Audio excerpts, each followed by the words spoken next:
ശുഭസൂചനയൊന്നും ഞാൻ കാണുന്നില്ല. കാരണം എല്ലാവരും അതിന് എഫേർട്ട് എടുക്കും. പക്ഷേ പ്രസിഡന്റ് ട്രംപ് എന്താണ് ചെയ്യുക പഠിക്കുന്നില്ല. ആരുടെ ഇൻഫ്ലുവൻസ് ആണ് അദ്ദേഹത്തിന് ഈ നാശത്തിലേക്കുള്ള യാത്രയിൽ പിന്നോട്ട് മാറ്റുന്നത് എന്നറിയാൻ കഴിയുകയില്ല. അദ്ദേഹത്തെ സംബന്ധിച്ചിടത്തോളം ഇന്ന് വൈകിട്ടാണ് ഫൈനൽ അൾട്ടിമേറ്റം കൊടുത്തിരിക്കുന്നത്.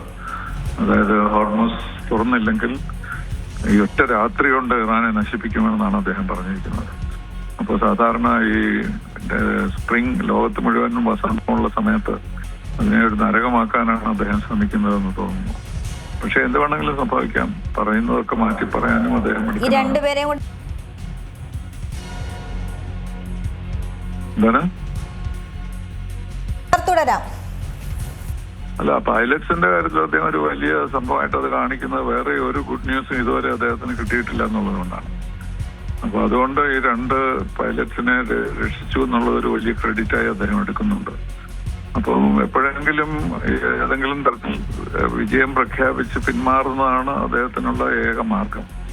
അത് എത്ര വരെ അദ്ദേഹം കൊണ്ടുപോകുമെന്ന് അറിയില്ല. ഇറാനെ സംബന്ധിച്ചിടത്തോളം അവരൊരു അൾട്ടിമേറ്റവും അംഗീകരിക്കാൻ പോകുന്നില്ല. അവരുടെ പ്രത്യേക നേച്ചർ അതാണ്.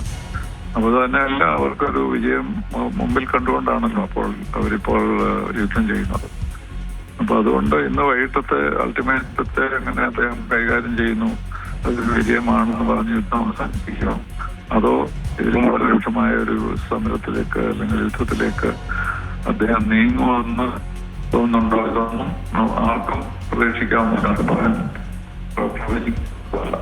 അപ്പൊ അതുകൊണ്ട് ഈ യുദ്ധം തുടരുമെന്ന് തന്നെയാണ് ഇപ്പോൾ നമുക്ക് കിട്ടുന്ന സൂചനകൾ. ഏറ്റവും പുതിയ വാർത്തകളും വിശേഷങ്ങളും വിരൽത്തുമ്പിലറിയാൻ സീ മലയാളം ന്യൂസ് എല്ലാ ഡിജിറ്റൽ പ്ലാറ്റ്ഫോമുകളിലും ലഭ്യം.